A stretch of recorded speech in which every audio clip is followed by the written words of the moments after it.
ஏன் கடந்த ஆட்சி நிறைய இலவச திட்டங்கள் கொடுத்து ஏன் ஆட்சி இழந்தாங்க? அதுக்கு அடுத்த ஆட்சி நீங்க நிறைய இலவச திட்டங்களை கொடுக்குறீங்க, ஏன் ஆட்சியை இழக்கிறீங்க?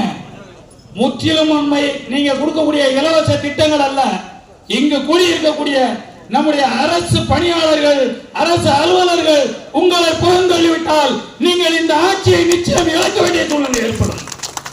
நில அளவைத் துறையில் எண்ணற்ற கோரிக்கைகளை நாங்கள் மனைச்சுமையோடு தாங்கிக் கொண்டு வேலை செய்து வருகின்றோம். அந்த கோரிக்கையை கேட்பதற்கு நம்முடைய கூட்டமைப்பினரை எடுத்துக் கொண்டு சென்றால், ஏன் இங்கு வருகிறீர்கள், இவர்களை எல்லாம் அழைத்து வராதீர்கள் என்று இயக்குனர் தெரிவிக்கிறார். அனைத்து சங்கங்களையும் அழைத்துக் கொண்டு நம்முடைய தோழர் எனக்கு முன்னாலே பேச சுந்தர் சார் சொன்ன மாதிரி சிஆர்ஏ பார்க்க போனா இங்க எதுக்கு வரீங்க? அவர் யாரு? சிஆர்ஏ கூடுதல் தலைமைச் செயலாளர். யாருக்கு பணி செய்தார்? கடந்த ஆட்சியில் முதல்வருக்கு நேரடி தொடர்பு அதிகாரியாக இருந்தவர்.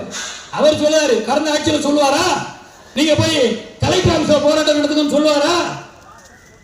அப்படியெல்லாம் பேசுனீங்கன்னா இந்த ஆட்சியை வீட்டுக்கு அனுப்புவதற்கு அச்சாரம் போட்டுக்கிட்டு இருக்காரு சிஆர்ஏங்கிறத இந்த நேரத்தில் காவல்துறை அதிகாரிகள், பத்திரிகை துறை நண்பர்கள் வாயிலாக பதிவு செய்ய விரும்புகிறேன்.